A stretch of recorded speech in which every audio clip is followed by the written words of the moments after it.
Hello, Gems. Welcome to another episode of Tiaras and Tech. I'm your host, Shelley Benhoff, and today I'm talking to Maya Nijhawan about the importance of financial freedom. She is the co-founder and COO at Finch, which is a great company whose goal is to help people save money, invest, and build generational wealth. We talked about how financial stability increases your independence and reduces stress, as well as some really solid advice for female leaders and entrepreneurs. Without further ado, on to the episode. Hey, Maya, welcome to the show. Thank you so much for being here. Thank you so much for having me, Shelley. I'm so excited to be here.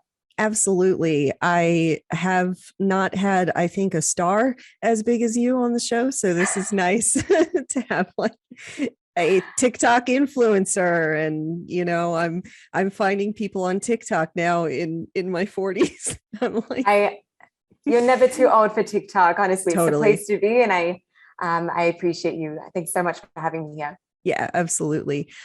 So you have a program or for people to help spend wisely and save money. Tell us about Finch and how you started it and just the story of how it came to be. Yeah, absolutely. And it's quite the story. I mean, for one, you know, my path to entrepreneurship has definitely not been a straight line by any means. What I would say is, you know, in some ways, I feel like I almost manifested Finch, right?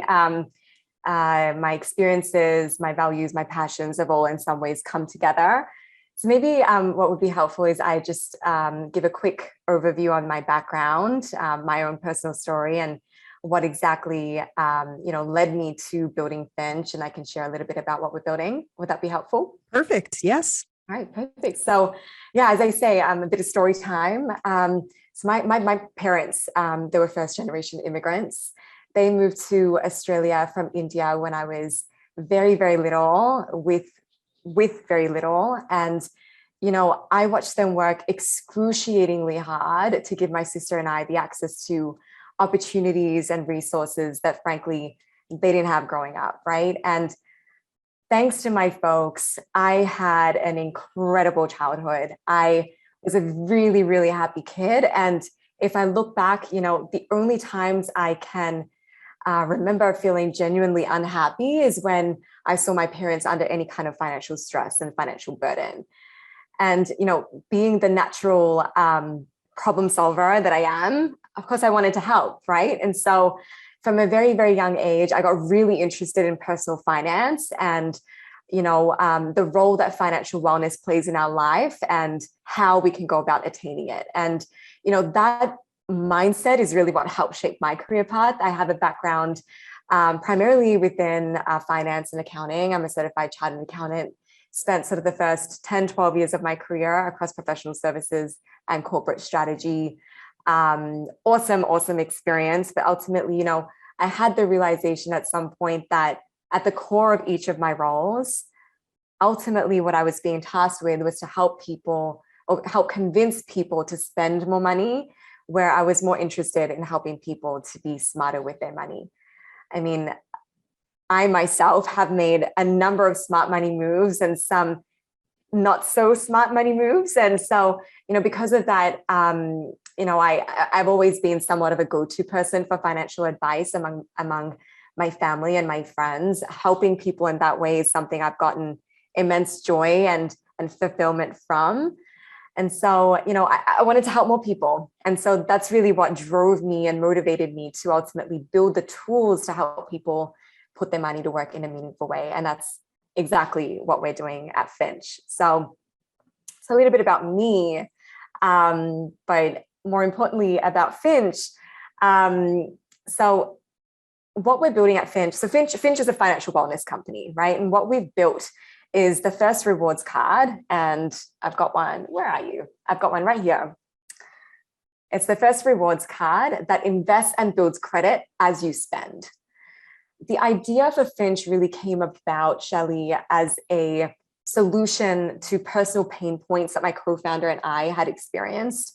And having spoken to, numerous folks at this point, we weren't alone, right? They were experiencing these challenges as well. I mean, 73% of Americans say that, their finances are their number one stress in life. And I mean, you and I were talking about this earlier, right? Like, that's a shocking statistic, but it's somewhat unsurprising. And especially, millennials in particular have had it really, really tough.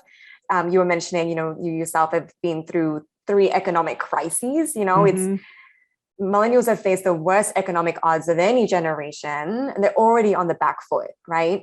On top of that, we know that they're not investing. We know that they've got, 43% of them have subprime credit scores, and the financial system really isn't set up to help them turn things around, right?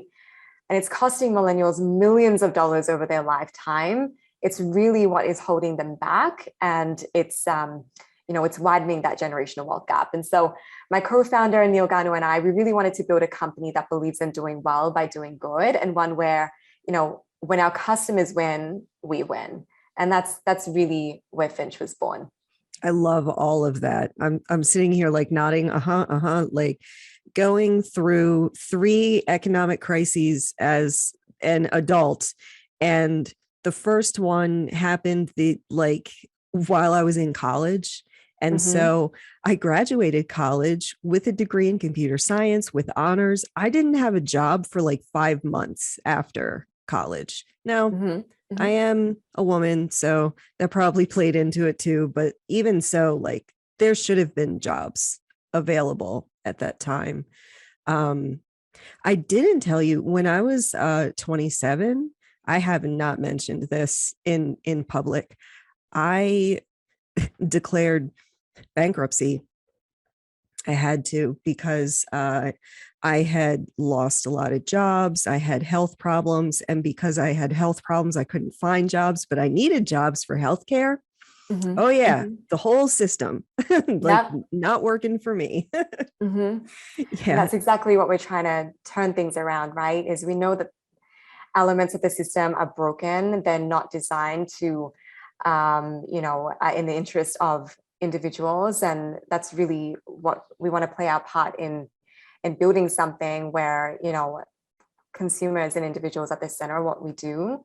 And that's really, at the core of everything that we're building. And we're trying to stay as true to that as possible. Yeah, absolutely. I also feel you when you're like at my previous positions. The point of it was to coerce people to spend more money, or money maybe they didn't even have, and that rubbed you the wrong way. I've definitely had jobs that, that was their purpose. And I felt like I did not agree with that vision. I mean, don't get me wrong. I mean, the companies that I worked for, they were phenomenal companies with great products. And, the roles that I had were awesome learning experiences. And I worked with incredible people. Just that my values and my passion of what I was motivated to do wasn't quite in alignment. So I really took a moment to reflect on that when I moved to the States. The rest is history. I'm on this path and wouldn't want to be doing anything else. Absolutely. Yeah. I want to expand a little bit more on why it's important for people to, not stress about money as much and be free. What benefits, or why do you care so much, I guess? Why do I care so much? My goodness. I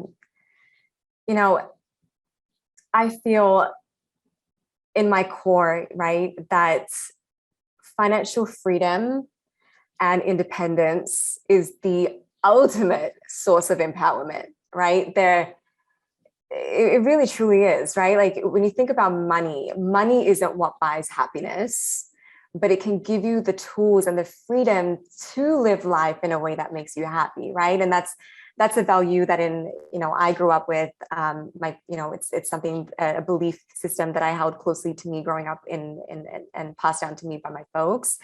And I really truly believe that it's the ultimate source of empowerment. And although financial freedom, or that image of financial freedom, looks like varies from person to person, the common part of it is that it's a state where you're in control, right? You have the ultimate power to choose how you spend your time, on your terms, as opposed to needing to chase a paycheck. You're able to pursue the things that really make you happy, the things that, you're really passionate about. You can deal with, unexpected, like you say, health situations and different, unexpected events without being financially stressed or, under a financial burden. And most importantly, you're not reliant on anybody, right? You're self-sufficient. And I believe that is something that everyone should have the opportunity to attain. Unfortunately, and I know that there's split opinions on this, but in my opinion, I feel that the education system really fails to teach us basic financial literacy, and that is a core life skill that we all need. And then our financial system doesn't support us in really attaining it either, right? And financial goals and the stresses that come with money management are really the things that hold people back from achieving their goals. And like I say, that's ultimately why we're building Finch, right? Is to support people in making the most of their money so that they can live their best lives. Absolutely. Oh, so much to unpack there. The main thing, I feel like, why don't schools teach how to do your taxes? Or I would say balance your checkbook, but that's not really something we do anymore. But still, just basic things. I remember in college when I was doing my taxes for the first time, I was like, what is this? How do I do this? I don't even remember. I had my father do it because he's a accountant, but I don't blame you. It's an intimidating space. If you haven't been exposed to it the first time you look at anything money related, it's quite overwhelming. Absolutely. And you're reading this like tiny print on the forms, trying to figure everything out, and your head's spinning, and it's like swirling vortex of chaos. Like you can't figure it out. Yeah. Totally. Yeah. The other thing is that you're so much more free and independent. That's it. When you have a good savings, a good credit score, some assets, I can speak to that, especially in the past 5 years. My husband and I improved our credit scores by like 100 points or so. We paid off all of our credit cards. We stopped paying interest. We stopped eating out so much. Like I cook all the time, and that actually led to me losing 50 pounds because we were eating out so much. Like, Shelley, what helped you, on that journey? Where did you, what kind of resources and references did you refer to? I think it'd be helpful for, I'm sure, your listeners to know, what really helped you in improving your credit score. The main thing was I wanted to work, like I wanted to have a company, and I had one, right? And then I worked too. So it was like I had this thing that I was passionate about, but I couldn't get there. I couldn't make that leap and just have a unsteady, knowing income. Like I still had one, but it was not as much as I was making, at an actual job, we'll say. So my husband and I forged a plan. For 2 years, we saved, as much as we could. We just spent less. I think resource-wise, it was a lot of videos, podcasts, and Forbes, and also Nerd Wallet. I really like that site. Yeah. And just the explanation of credit card interest. And I got so mad that I was literally paying like $500 a month in credit card interest. We had like $18,000 in credit card debt. No, Yeah. don't be and that's like what I mean. That is the fire in me. It really wants to change the system around that, right? Because there's so many, when you look at the credit cards that are out there, so many of them offer really enticing, introductory offers and various different bonuses and really amazing, rewards programs and that kind of thing. But where are we giving people the information around, like, you know what, like, don't just pay the minimum that's due. Make sure you're paying your entire balance up in full every month not just before the due date. I made a TikTok video about this just now, before the statement closing date, because that's the balance that's going to be reported. And, this is just not information that's shared by these institutions, right? Because if everyone started making their credit card payments on time and in full every month, the system breaks. Yes. Which is not right? Someone should not have to lose for the system to work. And that's really, what we want to change. Yes, absolutely. Let's talk about generational wealth. This is a topic that is very important right now, especially for people of color. They are lacking that, aspect of life. How does Finch help that issue? Yeah, look, that's ultimately our vision as a company, is to close the generational wealth gap. I mean, every member of our team has a deep connection and passion for that mission and the problem that we're solving. And it really stems from, as I mentioned, millennials in particular, right? They have had it tough and they are not supported to invest and build credit. And while folks have been given the tools, like we were just discussing, they haven't been given the knowledge and the right incentives to create lasting behavioral change, right? The onus is really on them as individuals to go and figure it out. And by not investing and building credit is what is causing millennials to miss out on millions of dollars over their lifetime. And that, as I say, is what is causing, is holding them back and is widening the generational wealth gap. What we are trying to do at Finch, and what we do with our first product, which is a Finch Rewards card, is we remove all the friction from the investing and credit building process. And the way that we do that, as I say, it's that our rewards card is the first card that helps you. Can you tell I'm proud? I love it. Yeah, absolutely. Show it off. Show it off. Oh, it's so beautiful. I love it. I can't wait to just feature this more in our content. But no, very, very proud. But yes, it's the first rewards card that invests and builds credit as you spend. And it's a card where, there's no credit checks, and because there's no hidden fees and there's no APRs, it's a card that anyone can access and equally benefit from. We've been very deliberate about the way that we've designed this. And just by using the card alone, it can help you build over $1 million of wealth over your lifetime. Wow. And so that plays a big part in helping to close down that generational wealth gap. And as I say, this is the first product that we're releasing with. But as we expand, our laser focus is on introducing other services and products that keep us aligned with our mission and vision to close the generational wealth gap.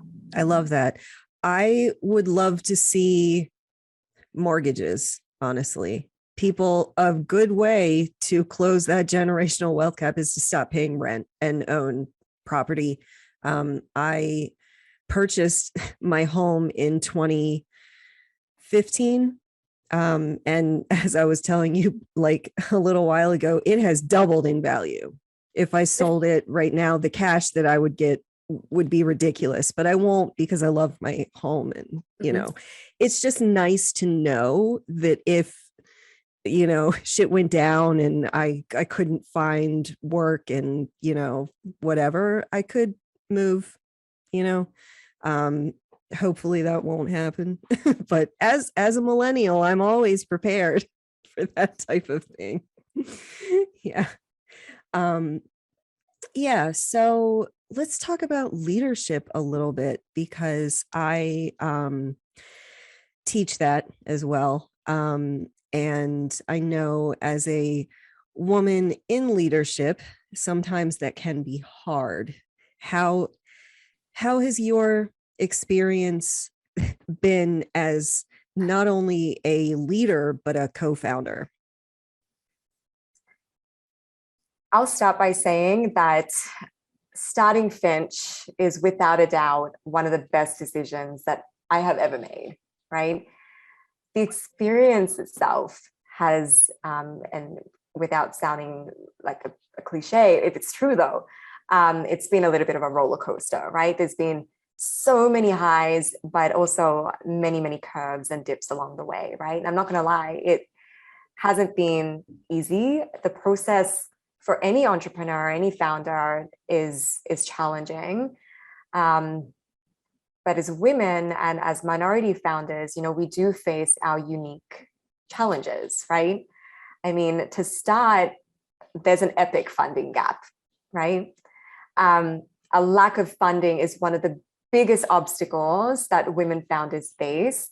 I mean, in just 2021, the year just gone, women secured only 2% of overall venture capital in the US. Shelley, that's just let that sink in. 2%.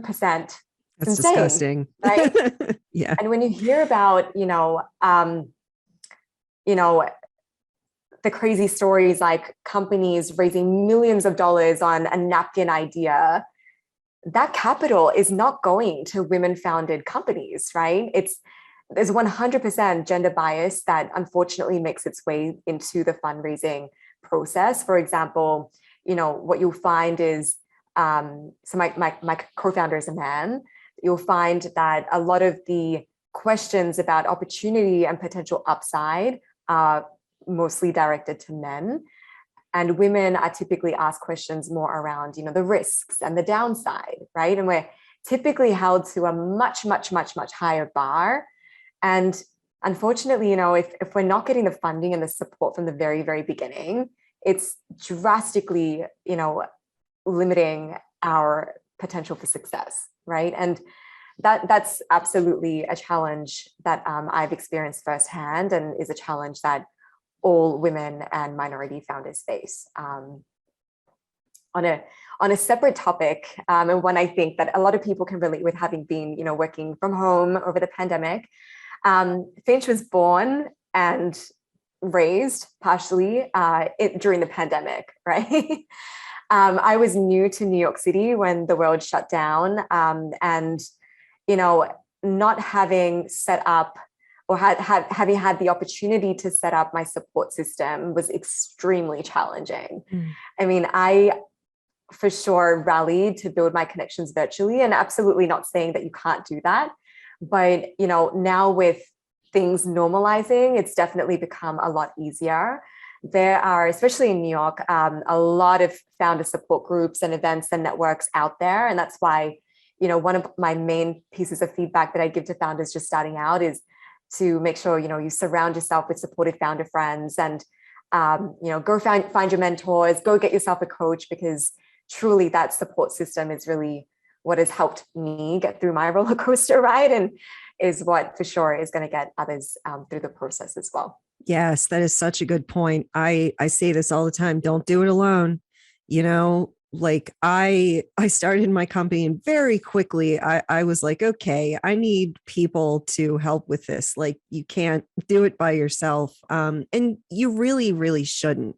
Honestly, you ask questions. I have an entire support network. I have mentors who, do the same strategy overall, and have helped me, expand and all of that. Just, I am very, very lucky, but also smart that I built this system. For sure. Yeah. Absolutely. Yeah.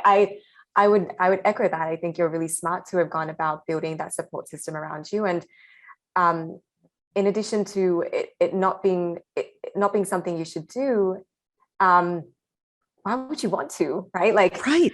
Why would you want to go on that roller coaster by yourself? Yeah. Roller coasters are way more fun when you got people with you. You want, especially in business, different perspectives, different ways of, tackling problems when you're going through the dips, but also you want your cheerleaders there when you're accomplishing great things. Like entrepreneurship can be a really, really lonely ride if you don't have, your support system around you. So Yeah. I 100% echo that. Absolutely. And it's also like you want people around you with skills to complement yours as well. Because when you own a business, there's like, accounting and vision, business strategy, production of whatever you're doing. There are a whole lot of different things that one person really can't do at all. Absolutely. And that's, Ever. I think that's really what makes my co-founder relationship our co-founder relationship so powerful. So my co-founder, Neil Ganu, I mean, there is no one that I know that understands the banking industry as well as he does. He's like the technical expert on our team and is able to see, the way that the systems are broken and how we can rebuild them in a way that is in the interest of consumers. He's that technical, expert on our team. I, on the other hand, my superpower is just simplifying stuff, right? Like being the voice for the consumer and bringing the consumer lens to our team. And I think that's a really good complementary skill set that we bring. So, yeah, that's awesome. Speaking of leadership, what support do you really need in order to lead as a woman? As a woman, but that's such a great question. And what I would say is women innately are phenomenal leaders, right? We all know this. In fact, women score higher on, a number of different leadership skills than men. And there's data that actually proves that. And, I can talk about, mentorship and leadership courses. These are all great things. But, I've been reading a book recently that really opened my eyes to the fact that the reason why there are so few women in leadership is because the workplace wasn't designed for women to succeed in the first place, right? What women really, really need to be successful leaders is a system that supports them in the way that they need support, right? Like a system where women don't need to adjust to the bro culture, a system where, they don't need to meet society's expectations around how they should be seen or how they should be acting in some way or the other, right? I would say like a system where we aren't, like I was mentioning, held to a higher bar, right? And one where equal opportunity isn't, an exception, it's the norm, it's the default, right? Like I think executives in senior executives in organizations really need to check their own biases, and we really need to find ways to take bigger steps towards equality in the workplace, because ultimately, I think, in my opinion, that is the best way that we can support women and enable them to be the powerful, incredible leaders that they already are. Absolutely. I talk to a lot of women, obviously. One of the, normal things that we feel is just that we have to be perfect all the time, because that's how we're raised. Honestly, we have to be like, skinny and, not too smart, but smart enough, but not like, unequal, but, and it's just that men are taught completely different things. Perfection isn't taught to them. It's more existence. Your existence matters.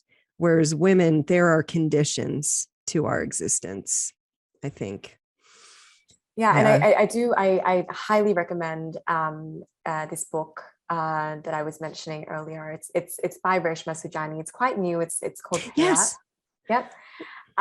It does focus on mothers in the workplace, but I think that the content is very relatable and very relevant and relates to all women in general. And I think one of the points that Reshma makes in her book is that, you know, having it all shouldn't mean that you have to do it all, you know. Ultimately, we need workplaces to adjust to and give us the support in the way that we need to be supported, like I mentioned. Yeah, absolutely. I love her. And I love that, where my quote came from, because that was from her. Yeah. Yeah. I was literally like just watching that the other day. She has this amazing TED talk where she just talks about how perfection is thrust upon women. And wow, that spoke so much to me. And it helped me to not care about being perfect anymore. I just recorded a tech conference session. I forgot to turn on my studio lights. I wasn't wearing my tiara, which I normally do, even if I'm talking about tech and doing demos and stuff. I was just like, okay, oh, well, I'm not going to re-record that. It took me hours. Yeah, for sure. I've definitely been there. And it's funny, like especially in the world of TikTok, I'm sure you've seen this a gazillion times where people say, it's my videos that weren't perfect that ended up just blowing up, Yes. So, it's you're absolutely right. Like sometimes you just got to let just go with the flow and absolutely try and check all the boxes like we typically have the tendency to do, right? Yeah. And then another thing you said is that, overall, we are held to a higher standard. I think that has definitely been the case for me in tech, code reviews and stuff like that. And people are a lot more critical of me than other people. It's not great, but I think it is improving a bit now. But anyway, I have no idea where I was going that. But no, and that is. I mean, that's a really great example, right? Because the conventional advice would be like, well, Shelley, you should be doing X, Y, and Z more, right? But no, it's not about like what more can we do to make women perfect. It's about, well, what do we need to do to change the system so that these biases aren't holding us back, that the system and the workplace is designed in a way to let women succeed and to support them in succeeding, rather than, the feedback that we're so used to hearing, right? Lean in and work harder and whatnot. So it's terrible advice. Absolutely valid. Yeah. I have been talking about this a lot and studying it a lot, but the whole work week, 5 days a week, 40 hours, 9 to 5, whatever, that was built for men. That was built for men who had a person at home to do their laundry and cook and clean, have their children, take care of their children. Built for men by men, right? There, yes, there you go. And so we're obviously in a apex where it's not working. The pandemic has caused a lot of people to quit their jobs. I feel like I read that small business creation rose like 25% last year or something, like ridiculous. So people are really wanting meaning in work and to be happy, and to have like a flexible schedule would be nice. Yeah. I hear you. Yeah. It's quite the time right now. Yeah. So I was reading an article or a TikTok that you did about going outside of your comfort zone, I think. And I wanted to talk about why is it important to kind of, push yourself a little bit out of that zone. Yeah, totally. I mean, You're right. This is something that I spoke about recently. And, the quote that I shared was, they say, the magic happens outside of your comfort zone, right? And that's like my mantra. I feel like for me, time and time again, it's absolutely proven to be true. And what led me to talking about it a couple of weeks ago was, TikTok's not new to me. I am definitely not an actor or I'm also a fairly private person. So being public on social media was something very, very new to me. But, I wanted to go out and find ways to connect with our potential customers. I wanted to speak with people firsthand and hear about, the challenges and the pain points and the problems that they were having. And I wanted to share financial literacy with my community. And the best way to do that was going to be stepping outside of my comfort zone, right?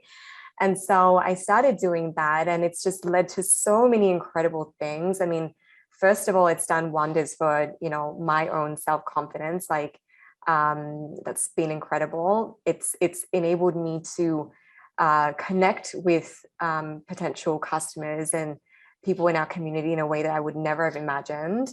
It's allowed us to gain so many insights that have helped us inform our product roadmap, which has been invaluable. And then most recently, I got the opportunity to do a TikTok live, my first TikTok live, with none other than David Meltzer, who you may know as the Jerry Maguire.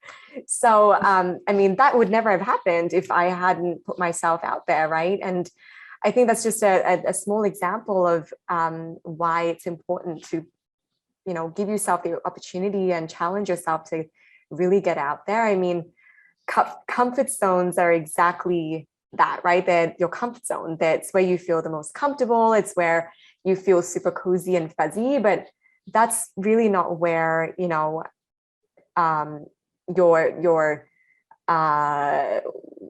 growth and, your staying in that space isn't really what's going to help you grow and help you achieve your goals, right? So it's really important to get out and challenge yourself. At the risk of sounding like an accountant, I mean, we're all a work in progress, right? Like, we're all building ourselves up every single day. And I think that taking risks, regardless of what the outcome might be, are opportunities for learning and they're opportunities for growth, right? And I think, these are the experiences that really shape who you are, and you really learn about yourself and become a better version of yourself. So definitely an advocate for stepping outside your comfort zone, for sure. Yeah, absolutely. That is amazing that you tend to be not a public person, because you have like hundreds of thousands of followers. It's mind-blowing, and it just goes to show that being your authentic self is enough, right? Mm-hmm. Like, I didn't think that people would want to hear about personal finance from me, but you put yourself out there and you really surprise yourself, right? Yeah, absolutely. And the other thing you said, it's never the content you think that's going to be popular. Absolutely, for sure. I feel like I posted one thing. I was just walking outside. It wasn't even 30 seconds. It was just a thought, and like thousands of views. I was like, okay. Yeah. And you know what the important thing is? I think it's just going back to what I mentioned, it's stepping outside your comfort zone without any expectations on what the outcome might be, right? Like, I started the channel really it was an outlet for me to try and reach out to customers, right? And it was something that was going to make me happy. As I mentioned, like, I always like sharing financial information. So it was something that I was almost doing for myself. And then, there was no expectation, but it's really just, it's mind-blowing how things have just exploded and gone from there. Yeah, it's great. Comfort zones, I think, people who stay in them don't really grow as people. And I mentor like a lot of people, and I try to like push them, gently. The people who are not wanting to go outside of that zone will definitely let you know. And for some people, that's just how they are. But for me personally, like I don't like public speaking. I have a moderate stutter. When I was in high school and college, I was that kid standing there like doing horribly at a presentation, having people literally laugh and me being humiliated. But for some reason, I chose this as a career. It's incredible. I love that. It's amazing. And Yeah. I think like the key learning there is also like, that the when you say stepping out of comfort zone, it doesn't have to be a leap outside your comfort zone, right? Like that you can take little steps outside your comfort zone. And as you take little ones and you start to get this really sense of, this gratification, you start taking bigger steps outside your comfort zone. And then you start your own podcast. Exactly. Yeah, exactly. Like this is a whole exercise in helping me to be comfortable conversationally, honestly. This I love that. it's also helping presentation skills, and I love talking to people, and I'm so glad that I know so many strong women that I've had on the show. I love that. That's awesome. Yeah. So next question, why do we need more diversity in fintech? Sorry. In fintech, diversity in fintech. Yeah. I mean, we absolutely need diversity in fintech. I mean, first of all, to create more useful and more inclusive products and services that meet the needs of consumers today, that address biases and prejudices. We need diversity at the table, right? What got us here isn't what's going to get us there. We absolutely need more diversity around tables and in decision-making capacities. Different perspectives are ultimately what help us think differently about problems and lead us to better outcomes and solutions, right? So for sure, diversity is needed around the fintech space. I would also say, from a consumer perspective, having experienced this firsthand and hearing about this from customers, these days they want to feel understood, right? They want to deal with companies where they see themselves represented and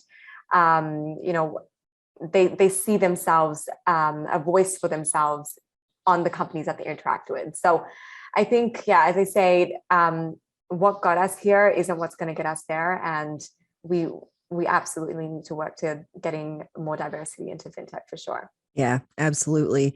I think for you, like the whole program that you have with a card that doesn't require a credit check, that is a huge way to ensure that other groups other than white people are going to be able to access investment opportunities and save money, which isn't really a thing for most people, I would say. For sure. And that's what we're all about. So I love that. Yeah. So what advice would you have for anyone who is interested in creating a startup? I mean, so many learnings, Shelley. You and I can have another podcast just on this topic alone. But I think there's two pieces of feedback that I usually share. They're two that I always come back to. And the first and foremost, it's in your business. If something isn't working, don't force it, right? It doesn't matter if it's to do with your product or whether it's to do with your team. It doesn't matter what it is. If it's not working, you need to be prepared to pivot, right? Circumstances are going to change. You're going to learn as you go.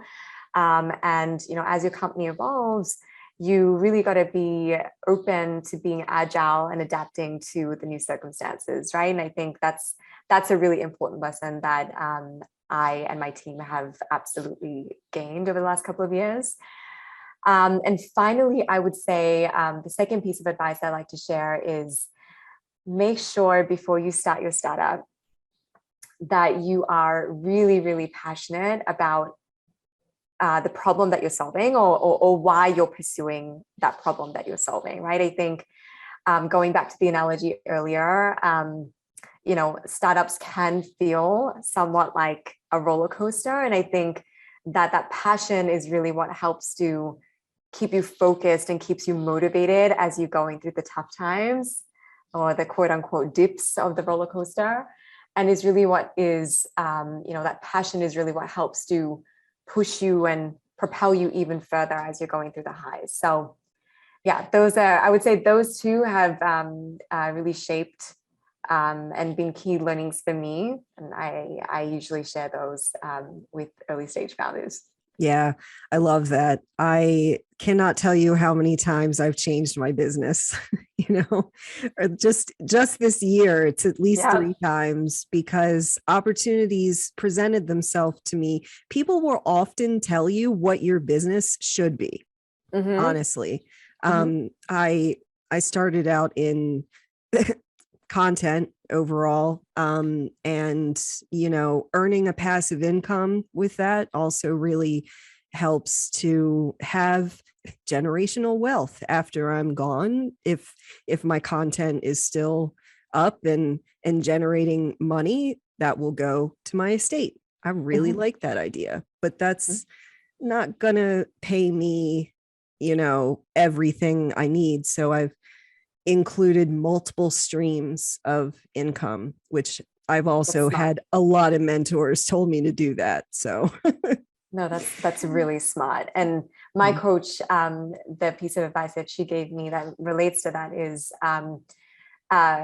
persistence isn't what you need to be striving for. It's resilience, right? Resilience over persistence any day.